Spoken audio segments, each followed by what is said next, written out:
Dina Rezvanipour is a spiritual educator and empowerment coach whose work focuses on helping individuals uncover and reframe the limiting beliefs that hold them back from achieving personal transformation. Raised in a household where self-growth was a way of life, she credits her mother's dedication to learning and resilience as foundational influences. She witnessed early on how unresolved emotional patterns could quietly shape people's lives, and this observation sparked a lifelong curiosity about the power of internal narratives. Through her coaching practice, she has developed a reputation for guiding people to shift these narratives and step more fully into their potential. She's currently focused on a series of monthly virtual retreats under the banner of 3D Wellness Retreats, which aim to deliver meaningful inner breakthroughs around themes such as self-worth, resilience, and purpose, all accessible from home. She also leads in-person retreats, which combine group workshops with individual sessions. Her approach emphasizes not only surface level motivation, but deep inner work, encouraging clients to identify subconscious beliefs and consciously rewrite them. She often begins by examining the underlying doubts people carry about their goals, guiding them to move from internal narratives of fear to ones rooted in self-trust.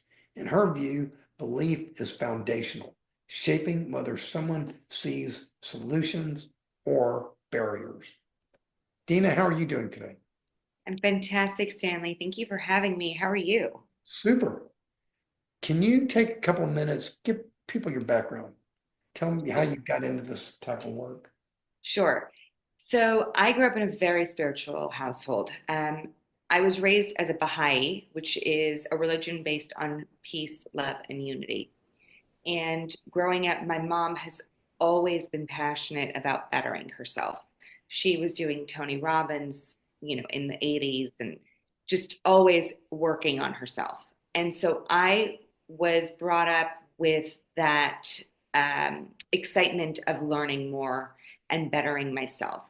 And as I entered my 20s, I started to realize that I'm having a lot of anxiety and I'm having a lot of negative thoughts that were starting to consume most of my day.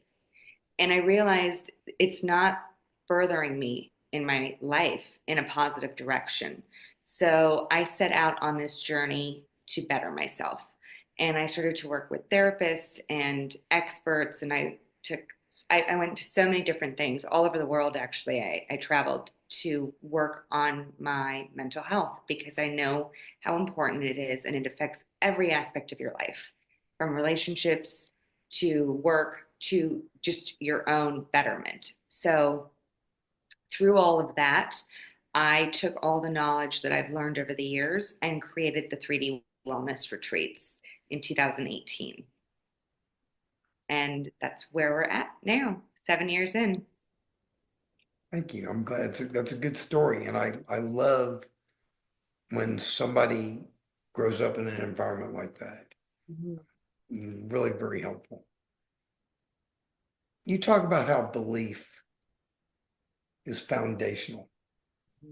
Can you expand on that a little bit, please? Sure. So, your prime years of 0 to 7 really shape your belief system in regards to how you view yourself and how you view others. So situations, positive or negative, will shape you as you become an adult. So for example, if someone said to you when you're 6 years old, "You're not smart," you then take that statement and believe it. And then it carries you through any part of your life where you're questioning if you're smart. You will go towards that one statement where someone said to you at 6 years old, "You're not smart." And so it starts to shape who you become. And vice versa. Someone can say to you, "My God, you are the most perfect human. You are just fantastic." That belief will then carry you. And even if you are not that fantastic, because you believe it, doors start to open for you and opportunities start to open for you that allow these things to happen where you are fantastic. And parents Hmm. don't always realize No. what they're doing to their kids. I mean, I have one story that I remember from many years ago. I was with my best friend. It was a Saturday. He took me to his workplace and he introduced me to another guy, one of his coworkers. And the coworker was obviously a family man, cared about his family very much. And he had his young son with him that day. The son might have been 8, 9, 10 years old. And he introduced the son to us and he said, "This is my little idiot." Mm, God. And I heard that and that bothered me. So my response was, "Oh, come on now. You don't mean he's your little idiot." I said, "He looks really smart to me." And then I shook the kid's hand. That was my response to that. But the father who loves his child Hmm. was not even realizing it, sitting there calling his son an idiot. Yeah, and I think a part of that is probably that he grew up being called that as well. And it's not that they're coming from a place to harm you. It's just that they don't know better. That's where their level of love stands. And that's Exactly. what they're projecting out. Exactly. And so the mission, it's all about becoming conscious. Yeah. My experience is the way to overcome all this negative self-talk and these negative teachings that parents might be inflicting on their children is just being consciously aware. Because when you become aware of what you're doing, that's when you can pause, that's when you can take a breath, and that's when you can flip the script, reframe it, and do something positive. Beautifully said. Now, easier said than done, right? It is easier said than done, but as you start to do it more and more, it becomes a way of being. So it becomes very natural for you to just pause for a second and not let that situation in front of you affect you in a negative way, but verse switch it, flip the script, and allow it to be in a positive direction. If you can learn to do that, if you're married and you can learn to do that, that will save you a lot of disagreements with your spouse or your partner.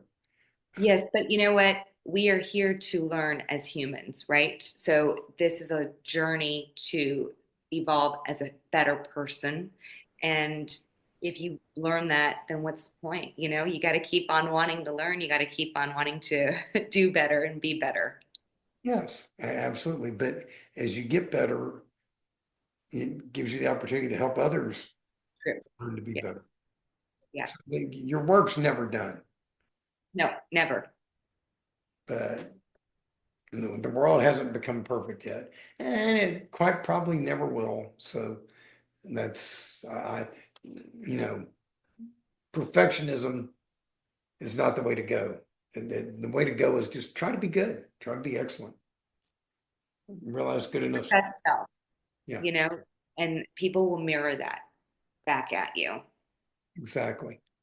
You talk about obstacles, barriers.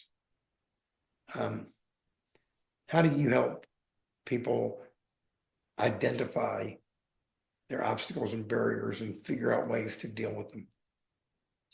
So, what it all stems down to are your limiting beliefs, right? These thoughts, these beliefs that you have about yourself. And they tend to actually not be true at all. It's because you start to repeat it and then the story becomes very intriguing to you. So you add a little bit more to it, you know, and then you go and start talking about it with friends and family and your colleagues, and you're like, and you know, when I was 7, my teacher told me I'm stupid. So that's why I can't succeed in anything that I do. And, you know, when she said it to me, she looked at me and she shook her hand. And I knew that I was also in trouble. So that's why I always get in trouble. And I'm not, you know, they just add the stories and the layers. Whereas I don't truly believe that anyone ever intentionally says mean things to a child, but the child perceives it in a negative light. And so when we go back and find that root cause, that incident that shaped you, and we help reframe that situation and then allow for that reframing to help you when you do get triggered along the way to pause, take a moment, and look at it in a different way, flip the script, then you start to have a healthier relationship within yourself and more self love. Can I ask you a question about that to expand on that? I have a slightly different view than the conventional view. Mm-hmm. I believe it's possible to reframe things and to fix things and improve things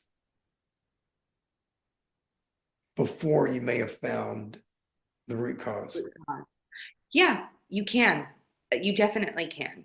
I think It that helps if you find, it helps if you find it. it does help. Yeah, and a lot of people when they start to work on themselves, they do ultimately find where that root cause came from. But for those who don't know where that root cause came from and they're just triggered constantly every day by, whatever is happening, the car in front of them is going slow, the woman in front of them can't figure out what she wants from the grocery aisle. Those things we can also help where we don't have to go to the root cause of it, but just to flip the script and pause. I think the biggest thing that human beings need to learn to do is to just take a breath. We forget to do that. And the moment that we just pause and go inward for a second, even if it's just a second, it calms your nervous system down a bit. It does. And it also allows you to consciously act as opposed to unconsciously react. Correct. And there's a big difference. Oh, yes. When you talk about obstacles, I always tell people, even the word, it's how you look at the obstacle. I've gotten to the point where I don't think of obstacles as barriers anymore. Mhm. I think to me, obstacles are doors inviting me to turn the handle, open it up, and walk through. Yeah. And, and that's a tough one to learn because, I don't care how good you are, you do, from time to time, you do run across self-doubt. I mean, 100%. And that will never go away because we're human and because life happens. But the key in it is learning to reframe it, right? To flip the script and not be triggered and not allow the trigger to continue for more than a second or two, right? You recognize it, you stop, you pause, you flip the script. be able to step out, Mhm. step out of the situation and, look at it differently. And Zig Ziglar he put it the most interesting way. He called that stinking thinking. I like that. And so just go, whoop, okay, there's some stinking thinking, scratch that, uh, get rid of it and, move on. And I go, that's not really what I want. This is what I want instead. And then I reaffirm what it is that I truly want and say that was just stinking thinking and let it go kind of thing. Can you tell us a little bit about what you're working on? Tell us about your retreats, how that's all working. Your Sure. virtual first. The virtual ones are really lovely because it's 1 hour during the week and it's in the comfort of your own home. We do different topics each month where we focus on, for example, limiting beliefs or reframing or self love. And in the 1 hour course, we do exercises, we do group activities, and I give you homework. And then you have the opportunity to check in with me throughout the month and sign up to do the following ones. Our in person is once a year, and our next one is going to be in September, September 27th and 28th in Los Angeles, California. And I bring in experts from all over the world. So, experts who I've personally worked with in my healing journey, and experts that I've found that are just really great human beings and have so much to teach. Um, so, we bring them in, it's 2 days, and we do slow wellness. So, it's not back to back courses where you're just bombarded with information. You take a session, you have an hour to kind of take it in, chat with people, journal, meditate, and then another course happens. And we do about 4 courses throughout the day. And we have really healthy meals and exercises. And then we have other pampering activities as well, like getting a facial or a massage or acupuncture. So you're getting a full body experience. The inside out are being healed. Sounds like fun. It is. It's You, a lot of you, work too, a lot of deep work. it's actually that you reminded me of a funny story. I remember the first time my mother-in-law got me a massage, and then I didn't know it. She got me a facial also, and I was like, "What's this?" Uh, it was definitely a different experience for me. Never had anything quite like that. Yeah. Um, I but hope you enjoyed it though. I enjoyed the massage.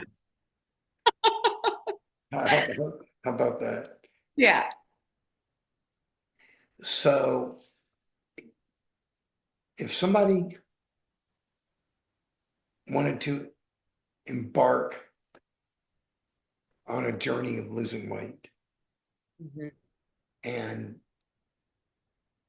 they've maybe tried in the past and not had the type of permanent success that they wanted, what would you tell them to get started? Well, first and foremost, I would say let's not worry about your weight. Let's go inward. Let's start focusing on gratitude and start to give yourself some self love. So do some mirror work in the morning and in the evening. Get in front of a mirror and just say, "You've got this. I love you." And the more that you start to say these things to yourself, and the more that it becomes just really ingrained in you, you start to see a shift. And that shift leads to wanting to make better decisions in regards to what you're eating and how you're taking care of yourself. I think the root cause in anything that is not going right in your life Mhm. is a self reflection of how much you love yourself and your self worth. So before you go and do crazy diets or, cut off doing X, Y, and Z, I always say to people, let's start inward because that's the first place we got to heal and find that value and self worth again. And once we start to do that, things naturally start to shift. Well, I always say successful weight loss is 90% between the ears. And it's what it sounds to me like you're recommending, and I agree with it, is you like clear the mental house, figure out what's important, figure out where you're at. And I don't advocate crazy diets either. I advocate small incremental changes to get you from where you are to where you want to be. And you figure it out over time. I mean, I know in my own life where I'm at now is not where I was 16 years ago. When I started, it was a gradual, incremental process. And as I tell people, you have one goal, and that goal is beat yesterday. Beautiful. Do a better job today than you did yesterday, better job tomorrow than you did today. You do that over time, you will be amazed at what you're able to do. Um, as we go to wrap this up, is there anything else you would like to add in to what you've already talked You about? know, yes. So our monthly retreats are happening on the 15th, 16th of each month. And it's just an hour of your time, but it really does make a difference. And we have a really great community, and you stay in touch with the people that you do the course with. And the more that you're environment matches your mindset, the more that you're going to be inclined to stick with the process. So if you're interested, you can visit our website at 3dwellnessretreats.com. We have a whole schedule of all of our upcoming retreats. And you can also be in touch with me via Instagram at Dina Rezvanipour, which is very long. So I'm sure Stanley will tag me. I will do that. It is long name. Thank you very much. Thank you. Thank you for having me. It's been a joy and I appreciate it. Thanks.